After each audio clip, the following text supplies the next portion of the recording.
Hi guys, and thank you for joining us on today's SEMrush Toolbox webinar. Today I'm joined by a fellow Scot, Ross Tavendale. So Ross, thank you for joining us. I'm sure you need no introduction to the audience as you're also hosting and on every other webinar that I see now. You used to slag me off saying, Craig, you're all over the place, but you seem to have caught up. And probably, I know, like we get around, don't we? Like I've not got any fans that have got like a tattoo of my face on them yet, which you probably do though. Nah. I've not got fans to that level. I'm sure Milos has got a tattoo of you, or at least like surely Anton does at this stage, no? Anton potentially could have. Milos, I'm not sure. I think he's in between both of us, so it could flip either way, that one. So yeah, but anyway, what I was telling you before.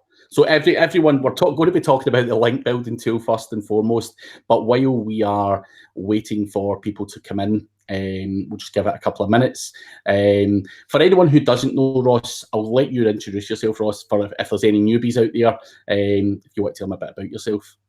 Yep, sure. My name is Ross Tavendale. I've been in the industry for about 10 or so years now.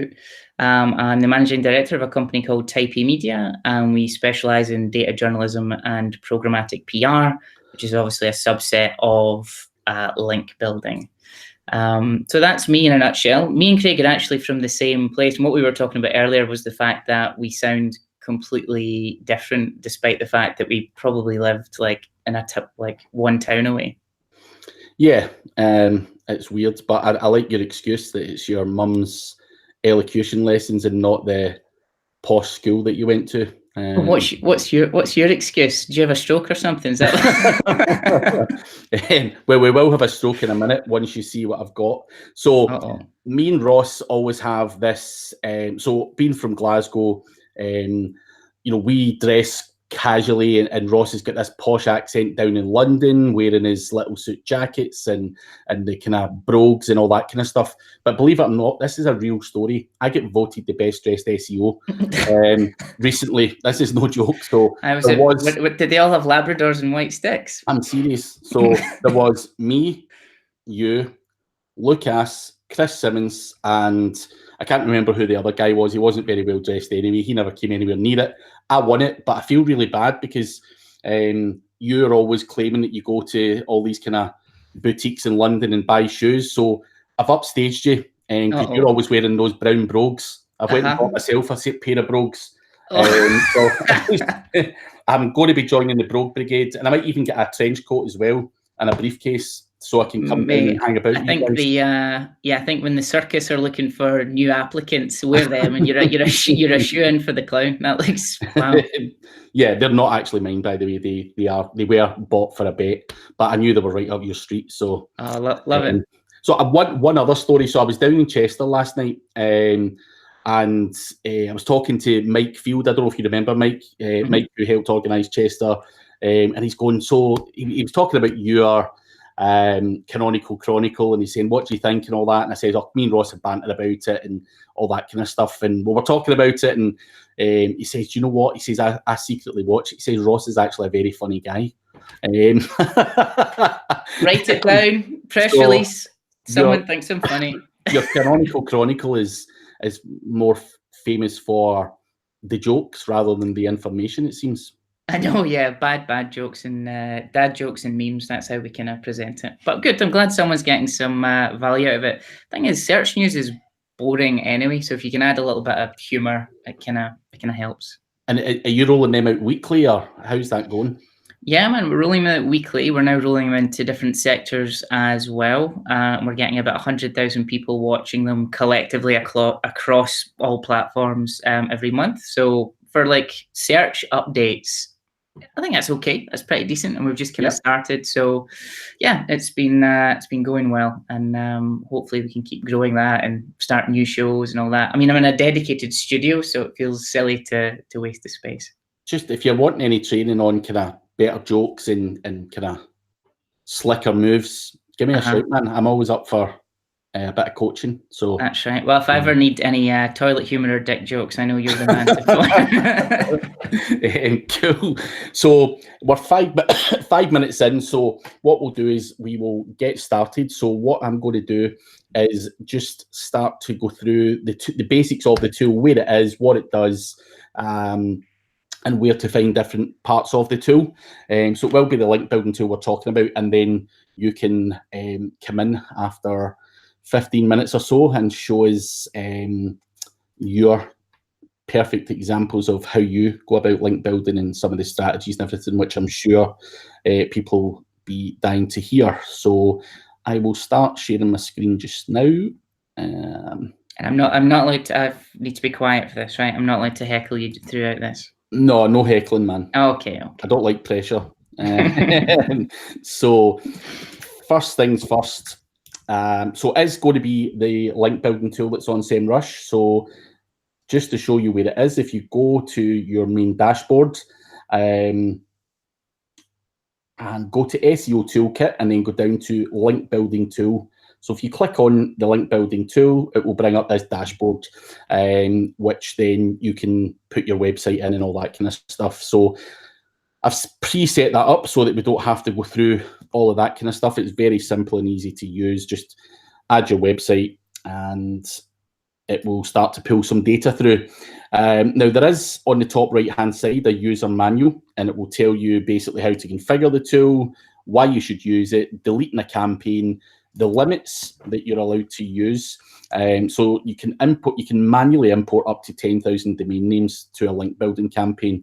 So there's a lot of stuff there on SEMrush already showing you how to use it and how it all works and the limits and everything else. So it's a great tool, but the first thing that you have to do is, or what I would do, is connect your Google Search Console. Very simple and easy to do. Add your property, and you simply allow backlink.audit.pro49@gmail.com access to your Search Console, and it will start to pull through your data there as well. So we want to use as much data as we possibly can on any tool, and that would be the first thing that I would do. You can, if you click on mailbox here, add a mailbox. The reason you would be adding a mailbox would be to do some outreach. So you can add your Gmail, Outlook, Office 365, or any other settings can go in here, or if anyone uses Exchange Online, that's always an option as well. So what happens is you will get an overview when you put your website in. What you basically do is you put in some keywords, your competition and stuff like that. Now, SEMrush basically pull your competition based on the keywords for you anyway, but you can manually add other people as well. And then it pulls up an overview and it will give you keywords, competitors, mentions, lost backlinks, and a whole heap of other data there. As everyone knows, link building is a big part of SEO, and you want to go out there and get links that your competitors have got that you don't necessarily have. And that's when we go into prospects. So we're going into the prospects tab, which is the second one along there. And basically, with the data, I've just put basic data in, and I've got 1,468 prospects. Now I can go in, and as I said earlier, you can add different keywords in. So I can add variations of different keywords and all that kind of stuff and find new prospects. So, you can add up to 10 on here as well to get more prospects. You can also do the same with competition.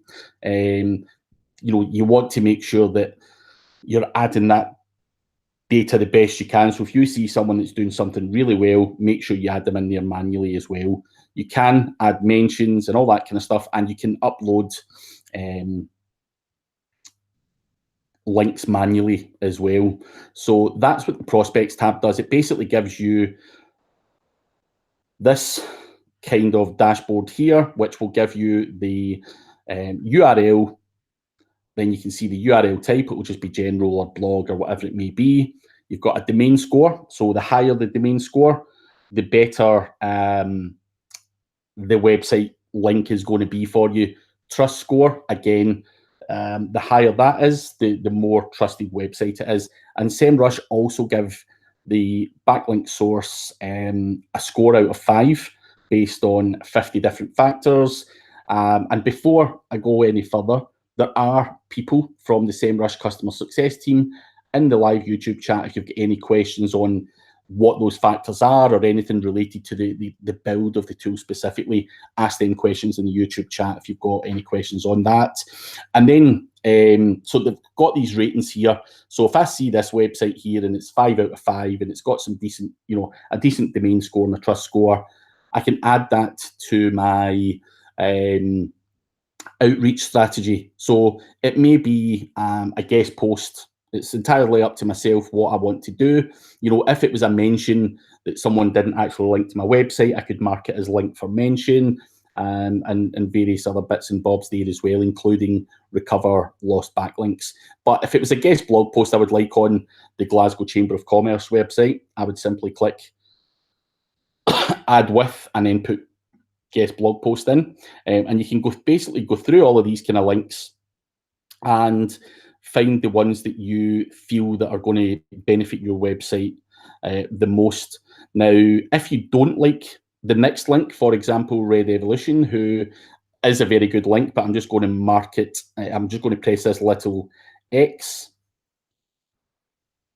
I can put it onto the rejected list, and I can write there, takes too much effort, or I don't want that, or it's not relevant, or whatever it may be. I'll just write takes too much effort. No offense, Red Evolution. I'm sure it would have been worth the effort. This is just an example. So you can basically go through all of these and figure out what you want to do to, what links you want to get that your competitors potentially have.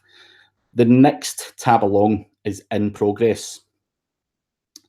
So anytime you add a link as a potential prospect, it will then move into in progress status. And so these are all going to be here. It's going to give you your ratings, your outreach strategy, email, status, and actions. So the URL is very simple and easy to understand. The rating is just based on those 50 factors that SEMrush determine the score. And this is going to be a guest post opportunity. So if it's this top one here, I can basically, if I've got my email and everything added up, I can basically click on this blue send button. And SEMrush has basically or their tool has basically scraped up the email addresses and stuff from that particular website. So I could basically send the email to all of these guys, or a couple of them, or whatever it may be. You can change the subject. You can change the content of the email as well. But there is pre-made stuff there. So well, there isn't actually pre-made stuff there. I think there was in some of them, just saying, if it's a lost backlink or whatever, there are pre-made stuff on some of the other templates as well. But basically, you can put the email in there saying, listen, I would like to do a guest blog post on your website. I do this or I do that, or I'm going to pitch this idea or whatever it may be. And then you can click send and proceed to next. Obviously, then you would go to your next prospect and it would go down here to the next one, and you basically can schedule your outreach campaign using this tool, which is quite a nice little feature if you're doing outreach. So basically, SEMrush are scraping all the emails up and all that kind of stuff, and all you really need to do is copy and paste in your email templates there into the in kind of progress. This one here is one that I've set as recover lost backlinks. So obviously, I'm going to show you the monitor tab first. So the reason I'm showing you the monitor tab first is it will show you active, broken, lost, undefined, and rejected links. So if there was a lost link, I click on the 17 and it will show me that, I've got a couple of lost links here, and I can add that to my recover lost backlinks outreach campaign. So going back to the in progress, if I was going to send this recover lost backlinks campaign, clicking the blue button, you will see here that there is a pre-made bit of information on here saying I was recently researching an article and I came across this page on your site where I found a few dead links in the page, and then you can edit this kind of stuff anyway and try and schmooze them into giving you your link back, or replacing some old dead link with a link that's more relevant, which may be your website, whatever it may be. And again, you would just click send and proceed to next, and work through your progress list, as simple as that. It can be a bit tedious and it's a boring job. It's something you would probably outsource to someone in your office, but if you're doing everything for yourself, then by all means you can work your way through that. Copy and paste on all the different templates. So going on to the monitor, monitor domain names. So there's 60 monitored domain names in here. There's some broken, some lost, some undefined, and there's 0 rejected.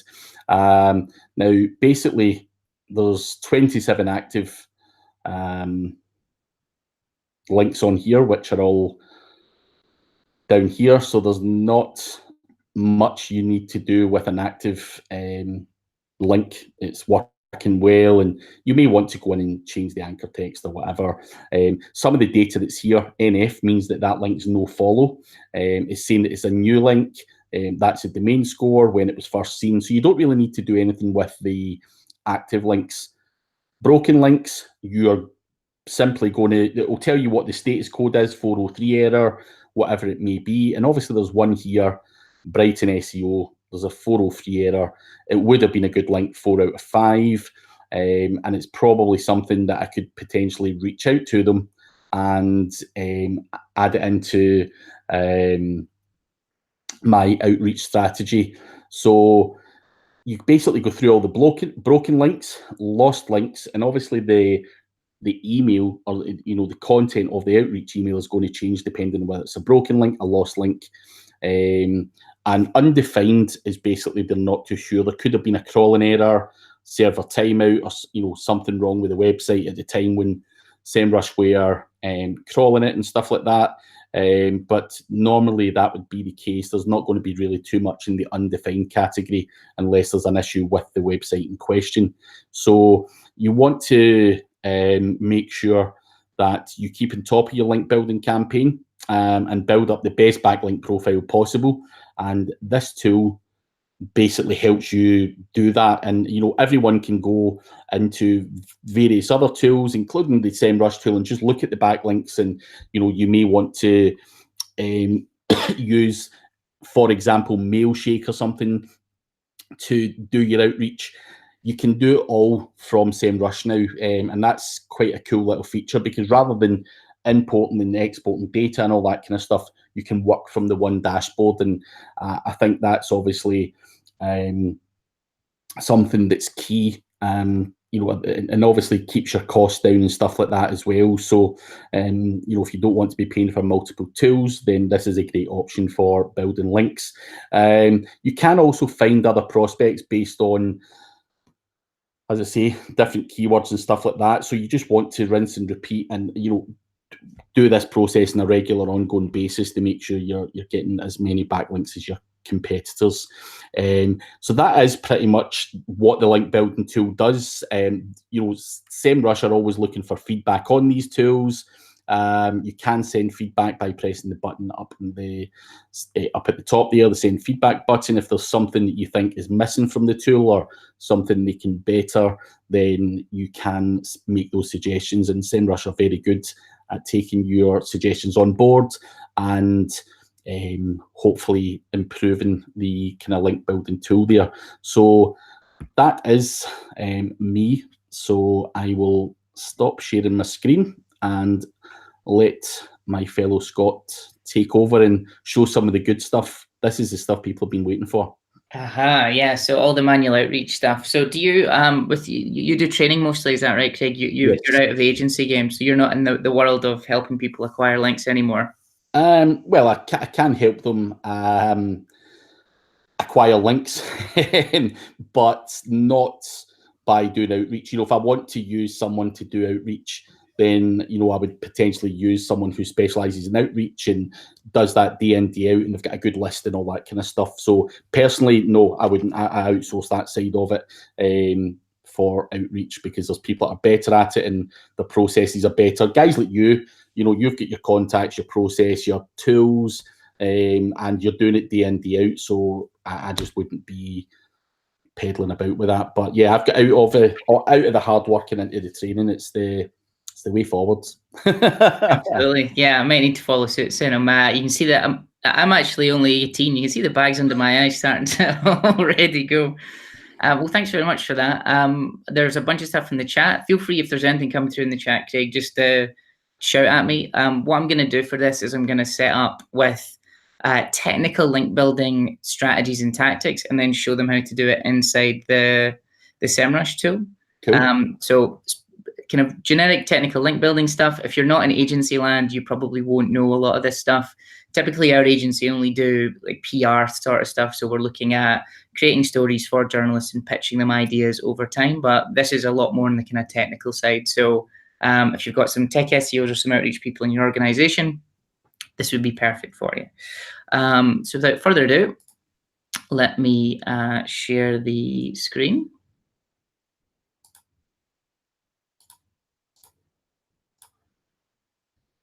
All right. Can you see the screen okay, Craig? Is everything coming through there? Ha ha ha. All right. So little backstory. I was invited to speak at a webinar that Craig hosts in Glasgow, and he threw me under the bus with some slightly funny imagery. So I thought I'd get him back. Sorry, mate. I had to do it. All right. I'm going full screen. So if you get any questions, Craig, from the chat, please just jump in. Will do. All right, so first and foremost, I've already introduced myself, but my name is Ross, and I'm the Managing Director of Type A Media, also the #1 author currently on the SEMrush blog. I didn't see you on there, Craig. Where are you on it at the moment?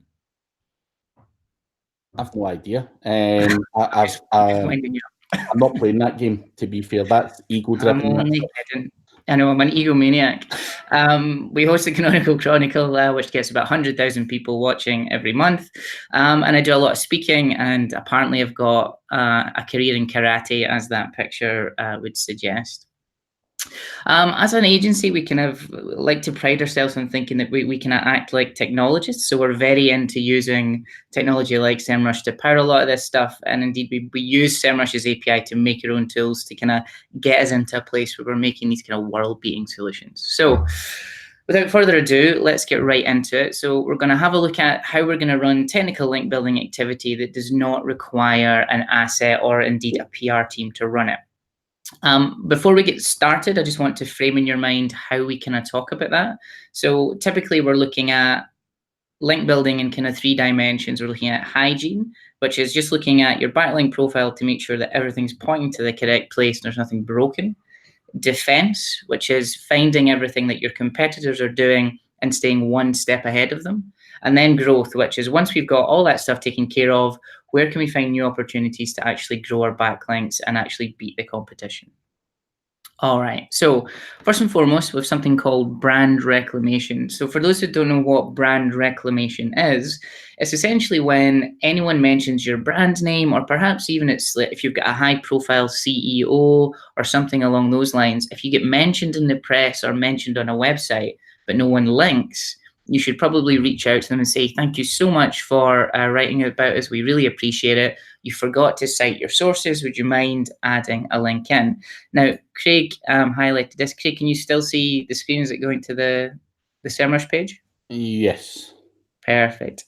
So Craig highlighted this earlier. This can be found inside of the mentions part of everything. So when you're actually adding in mentions, what I would recommend is you put a bunch of stuff in there that's variants of your brand name and the people that are running your business. And also perhaps if you've got like a really weird, unique selling point, let's throw that in there as well, because our agency run 4-day work weeks. So if someone's talking about, the benefits of a 4-day work week, which is a relatively niche thing, I've got data and I've got actual life experience in doing that. So I could reach out to them and say, hey, just so you know, we've been running this for the last 2 years. We would love to provide some data to help your article kind of beef out and kind of bring it to a newer audience, and we'd obviously get the link for that as well. All right, so back into the actual deck itself. The next one is repositioning. Now, I don't hear a lot of people talking about this day to day, but essentially, let's just say, for example, that you're in the insurance business. Let's say the car insurance business, and people are linking to you already. But Craig, let me ask you this question. Where do most of your links go on your website? Are they landing pages, or is it typically the home page? Oh, it's always landing pages. Yeah, I wouldn't. Obviously the homepage gets an element of links, but yeah, I like to spread my links across the website. Yeah, absolutely. So I mean, and the reason why we want that is because the landing page is keyword targeted. It's usually service driven, and it's actually usually transactional. But what we find with these kind of brands a lot of the time is the homepage just naturally contains all of the link equity of the site. So what we want to be doing is we want to be going in and actually saying, well, let's say back to the car insurance example, if you're linking to my homepage, but the content that you're linking to me is about a product page, it would make a lot of sense if I actually just reach out to those people and say, hey, I really love that car insurance article you wrote about us. Thank you for mentioning us. You've linked to the homepage. The car insurance article is actually here.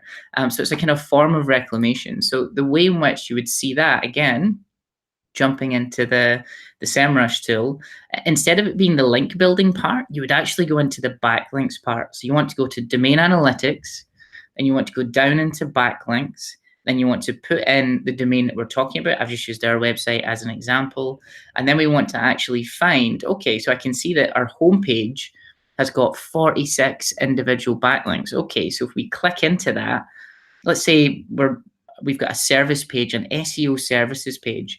If any of these are about SEO services, so for example, Hrefs, actually, we must not mention their name. If Hrefs or Brighton SEO or someone like that is linking to us, but they're linking to the homepage and not the services page, I think we're well within our right to contact those guys and say, thank you so much for linking out. However, the one, because that's what the subject matter is about.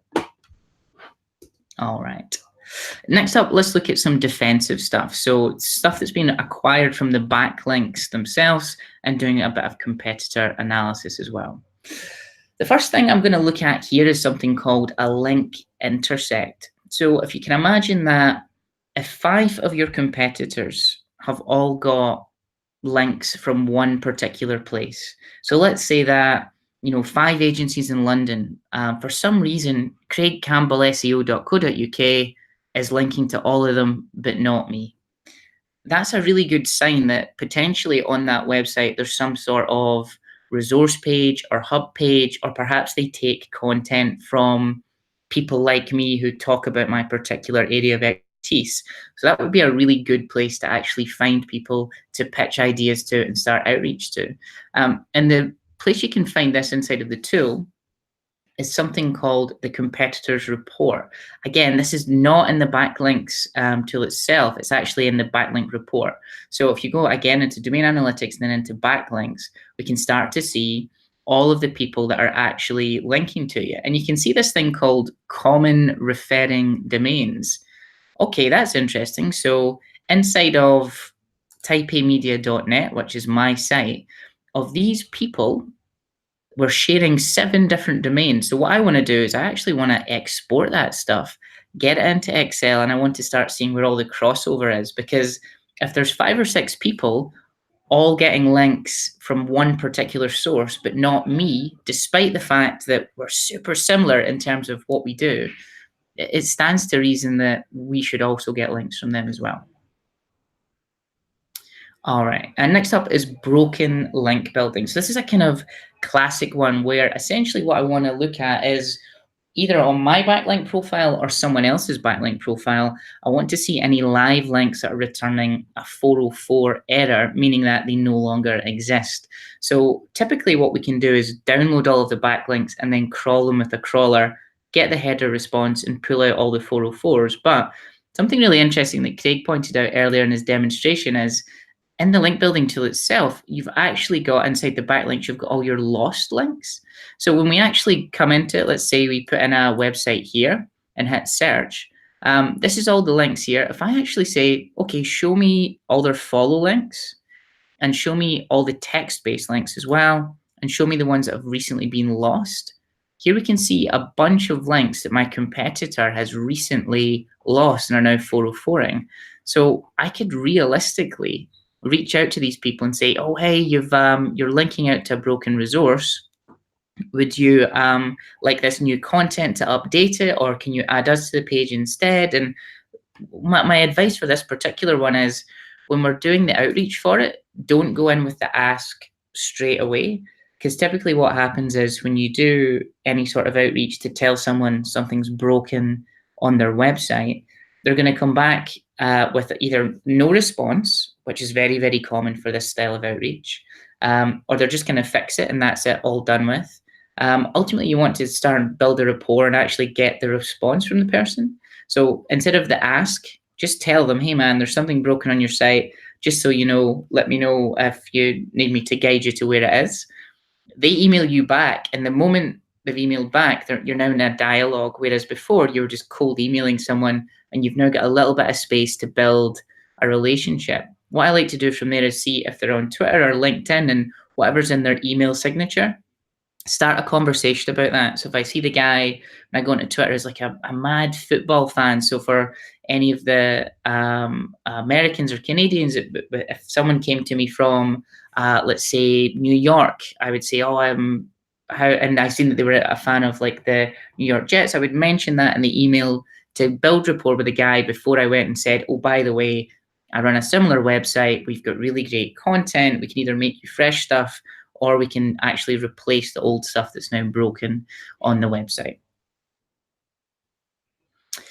The Marty McFly technique. So we've all seen Back to the Future, and it's essentially when it's a guy called Marty McFly, and he essentially time travels back a couple of years and sees when he was his parents were kids and things like that.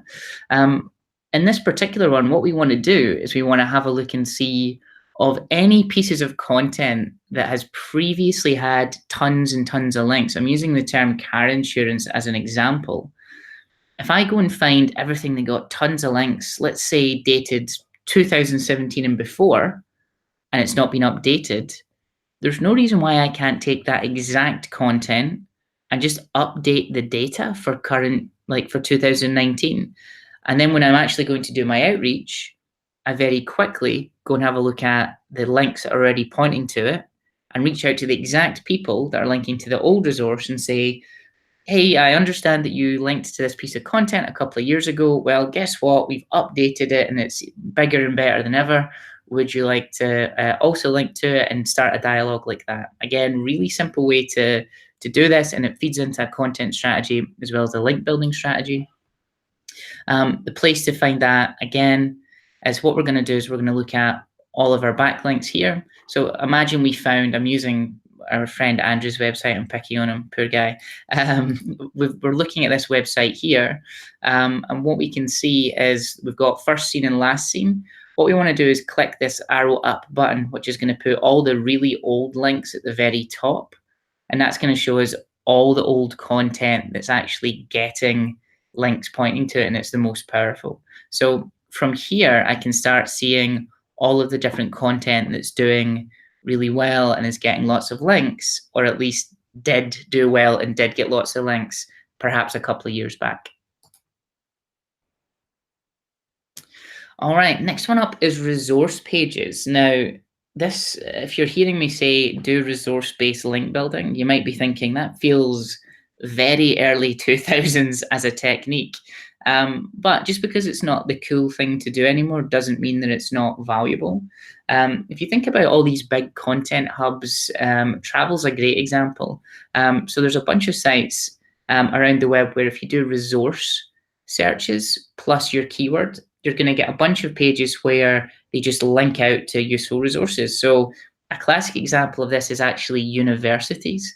So typically, you've got like Erasmus pages for travel, for foreign exchange students, and you've also got things like visiting days. So on a university site, typically there's a page that says how to get to us or further resources and things like that. So if you're a travel brand, that should be something that you're physically looking out for. And this can apply to multiple different niches.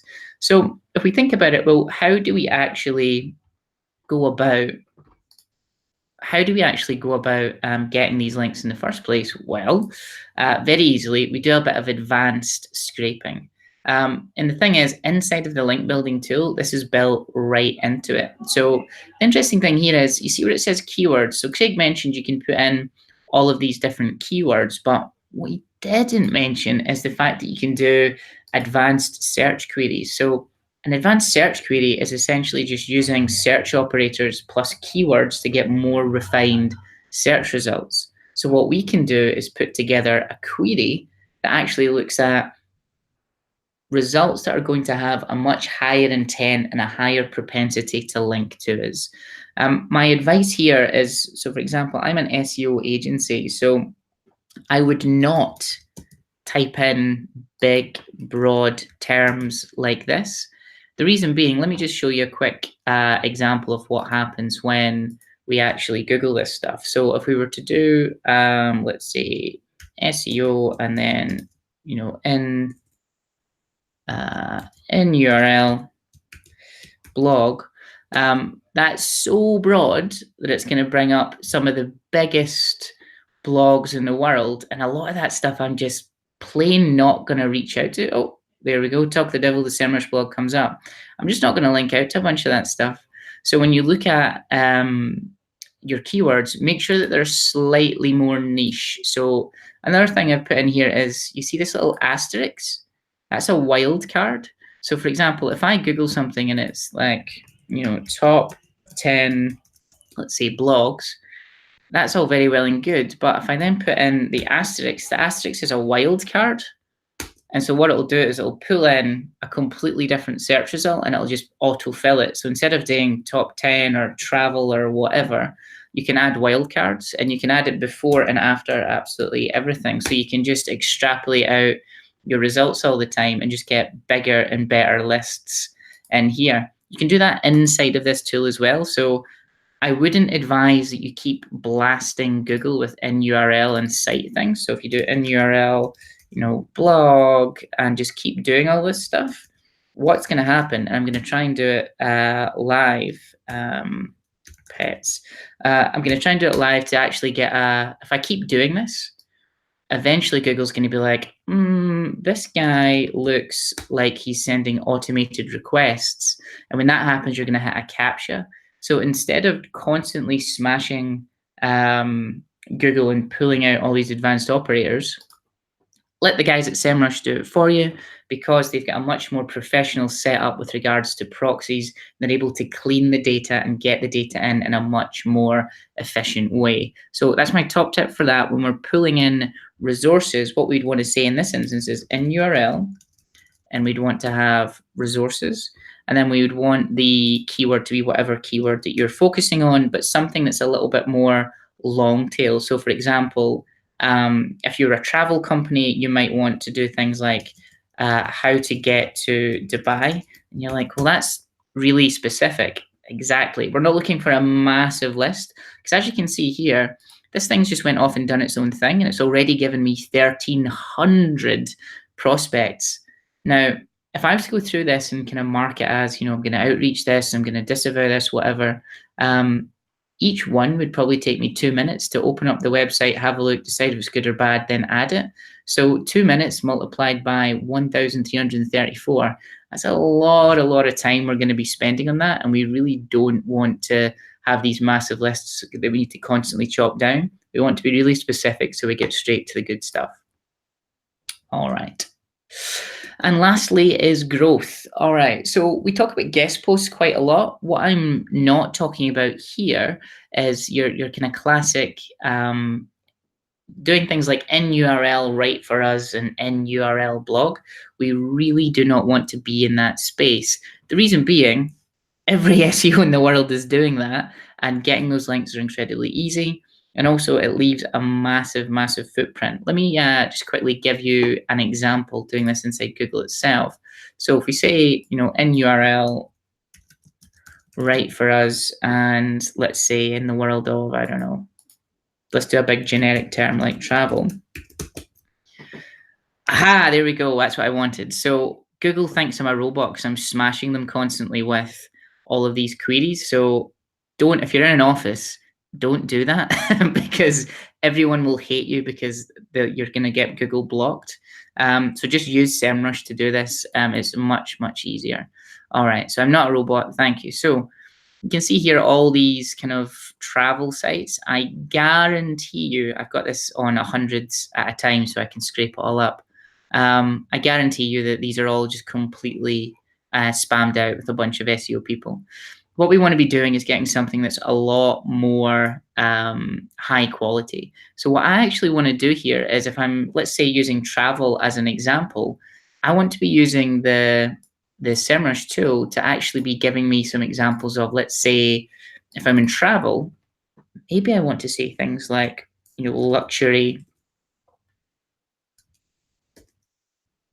luggage or something like that. It's still related to travel, but what I'm definitely not doing is writing in URL right for us or some other guest posting thing, because really what I want to do is, like, there's I want to go on to sites like these guys and I want to pitch them, a post about my travel brand, because their domain authority is through the roof.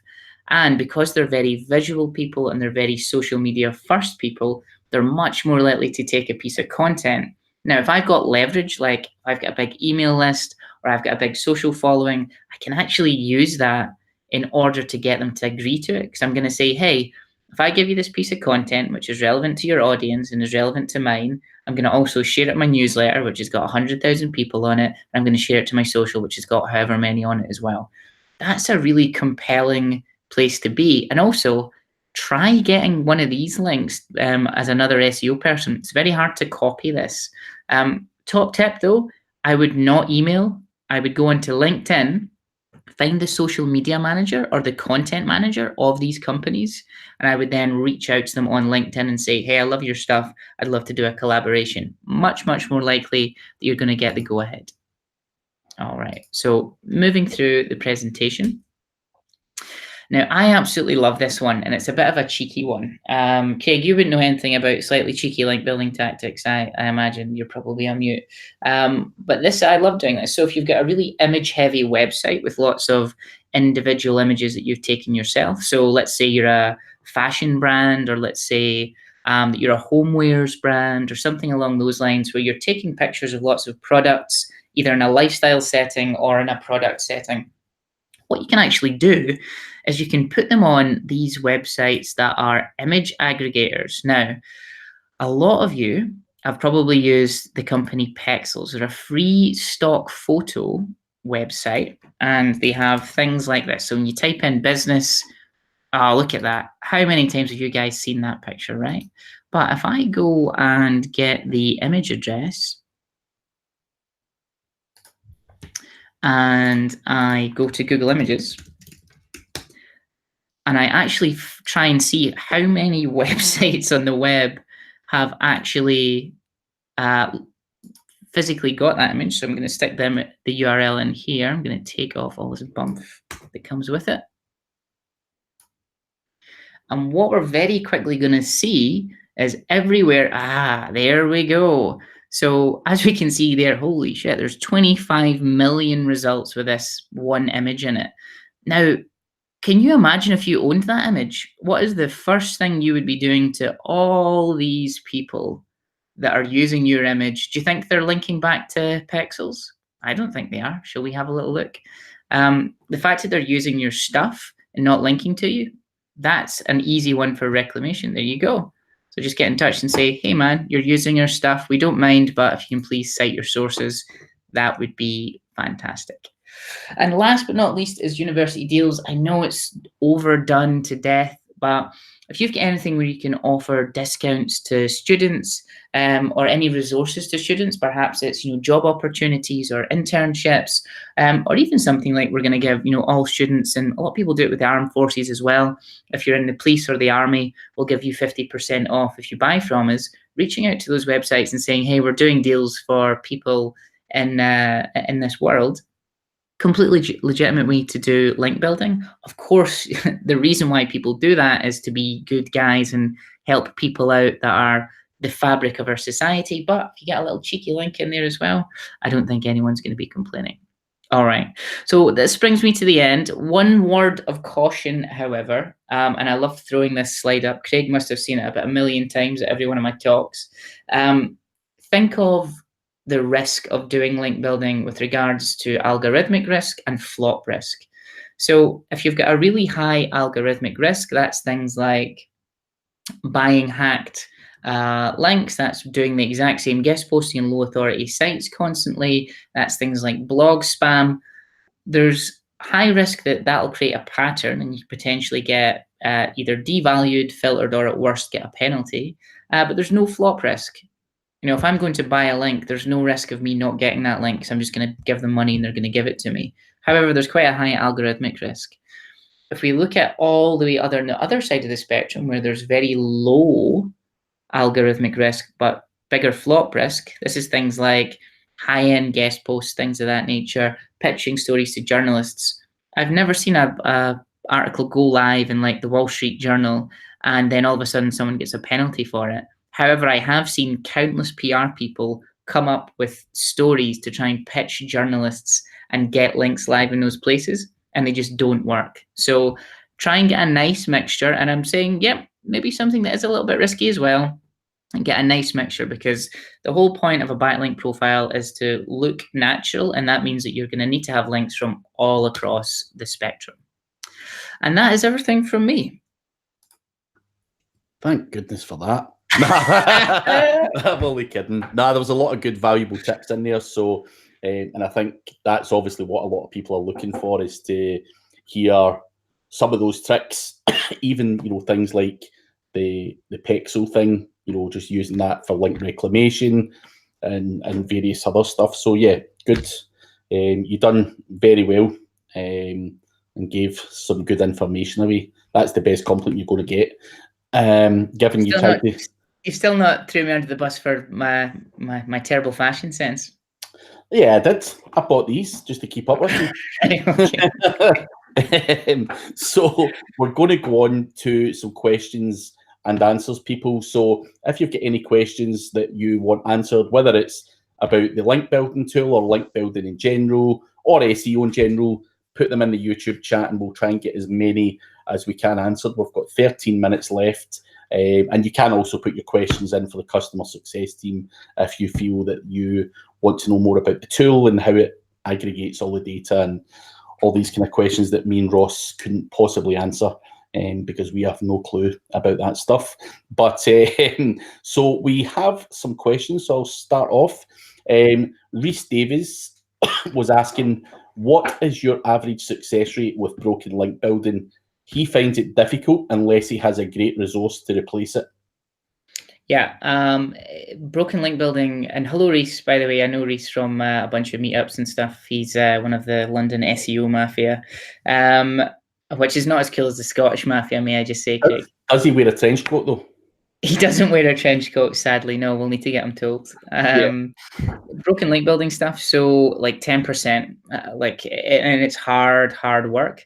What I'd recommend is doing it at scale. So trying to work out something where we can get patterns with this sort of stuff. Typically what I actually like to do is, of the broken links, I like to ping them through the archive. So archive.org, I've actually got an API out. So I can actually see what that content used to physically look like now that it's gone.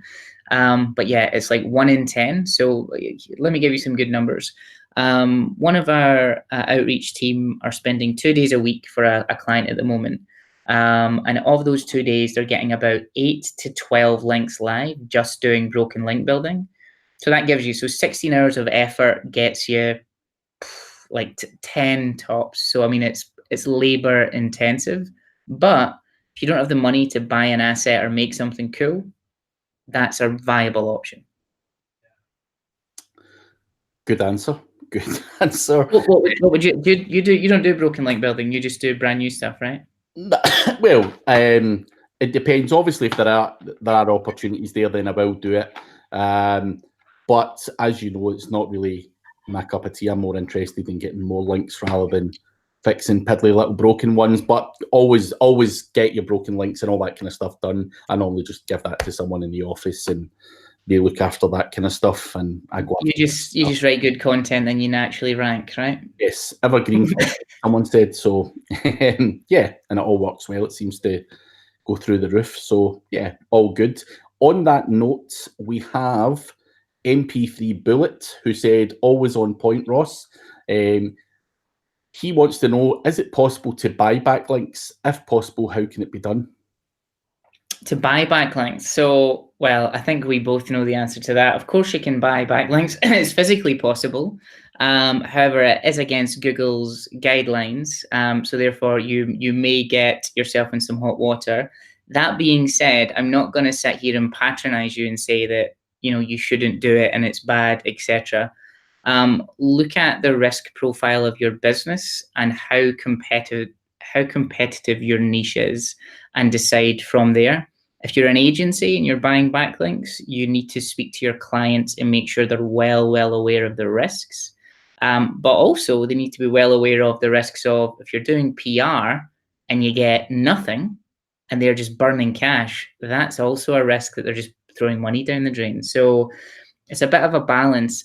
Places to buy them, I mean, there's a million and one. Craig, I imagine you know quite a few. What's Gary's thing? Gary's got a website called Boner Links. Okay. Not sure if I want to say that on here, but I've said it now. But there's also a company called Craig Peters. Do you know him? No, I don't. That so there's loads of good guys out there where you can get links. But as Ross said, there's always the risk and all that kind of stuff. So be careful what you're buying, who you're buying it from, and all that kind of stuff, and do your research. So hopefully that answers that. Typically, if you've got a serious business where all of your and you've got staff and your revenue relies on what happens online, you just don't do that. It's not worth it. Yes, good answer. So the next question we have is from Jonathan White. He's asking, how important is link building in terms of SEO? I mean, SEO's dead, mate, so it doesn't really matter, does it? No, link building is the one and only. So of course, the technical needs to be right, the content needs to be right, but I have literally seen times where we've built hundreds of links for our clients over, let's say, a 6 or 12-month period, and we couldn't get access to the website to do any technical change, and they wouldn't let us put any content on it, and it's still increased. So this was a rat's nest of technical mess, and it's still done okay. Now, if you're looking at competitive keywords and, for example, verticals like, let's say, car insurance or like any big head term where there's a lot of money, links will not cut it for you. In fact, I've got a theory where links will get you onto the first page, but after page one, there's a lot more user metrics at play, and there's a lot more things going on in the background outside of link value. So links are very important. If you're a small business, I would very much focus on that. But yeah, it's a mixture. They've got 200 points in the algorithm. Links is one of them. Yeah, I would tend to agree, and I think you're right as well. I would tend to agree with getting to page one, and then obviously click-through rate and all that kind of stuff. You know, if someone's in position one, you know, it's not a case of just links getting there. It's all the click-through rate and engagement that guy's got that's keeping him up there. So yeah, there's also a couple of questions here which kind of ties in with what you just said there. People are saying, a couple of guys have asked questions about what would you recommend for a small startup business in terms of backlinks. Where would you start? Well, I would start, it depends what your brand tone of voice is, but there's a company in the UK called Brewdog, who are a craft beer company, and they actually started out by getting their own product banned from supermarkets. And they've done it by making the beer too strong, and then they pretended to be an angry customer writing into places like church parishes and things like that, and saying it was, it's going to convert the youth of today and make them do terrible things. And that went completely viral because this thing got banned from supermarkets. and it had a bunch of links attached to it. So that kind of guerrilla PR, if you're a startup, works well. Otherwise, I would look into something called programmatic content. And what I mean by that is something that's data-led, and I hate saying data-led because it's such a cliche, but something that pivots off of location. So for example, can I get a data set where I've got, here's a great example. We've done something recently where we correlated the amount of people sending chocolate and wine as gifts to the instances of divorce cut by region. And would you believe it that there's an inverse correlation, meaning that the more wine and chocolate you send, the less likely you are to be divorced. So we came up with a headline, fat, drunk, and in love. And of course, that done very well because we went to Glasgow and Manchester and Newcastle, and we changed the release so that all of the data perfectly fit that one little place. Now, if you're in the States right now, there's about 1,200 local newspapers, all with a domain authority between 60 and 80. So, for example, the New York Post I think is 90, and we get links off that all the time because we give them very New York centric information. But we're hitting 1,200 people at once. So, if you're a startup, I would try and work out how you can do data-led local outreach. Good tips, and good to know that that's working. I might need to do that myself, to be honest, because I'm doing this whole PR thing now. I've changed. That's right.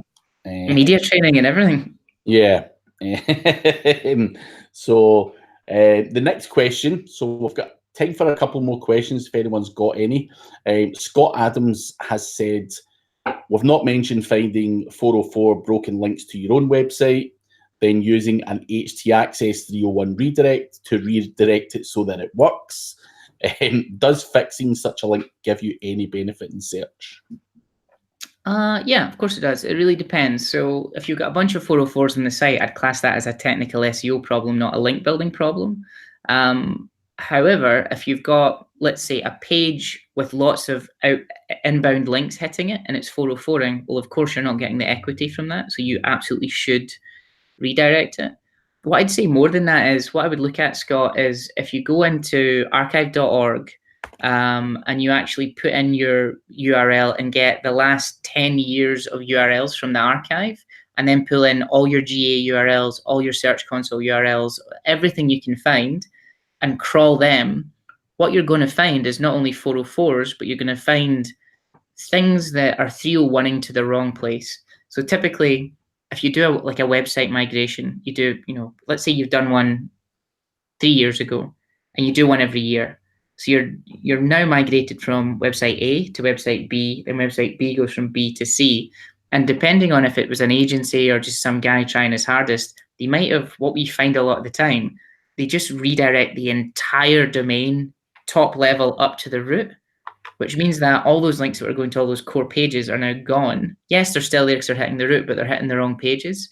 So what I would do is I'd take that step further and I'd audit from the very first iteration of the URLs on your site and just pick out just to see that are they redirect loops and are they actually redirecting the entire site to a single location? And if they are, unpick them and redirect them properly.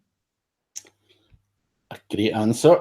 We also have someone, so we've got 2 minutes left, asking your view on citations for local link building. What's your take on spending time getting those rather than general backlinks? Do both. So if you're hiring an SEO agency and they're saying, oh, we got you some citations instead of links, fire them because they're not good. You need follow links. That just has to happen. When it comes to local, NEP, name, address, phone number has to be concise across as many places as possible. SEMrush has got a module where you can actually put it in and they will make sure that it is the same across all these different directories around the web. One thing I would highly recommend you look at is if you go to wikidata.org, type in your own name or a competitor's name and scroll down and look at the identifiers. Wikidata is essentially a database of databases. And so when your brand's there, it's going to say, this is a brand entity. And here's all the things that we've looked at to identify them. So an identifier is like a Twitter account is an identifier of who you are. there's a bunch of weird, wonderful databases in there that you may not be in. Make sure that not only you're getting citations from the classics like Yelp and all that sort of stuff, but also these slightly weird ones in your industry. And also, if you don't show up in Wikidata, I would seriously be working to get yourself in there, because that powers the knowledge graph.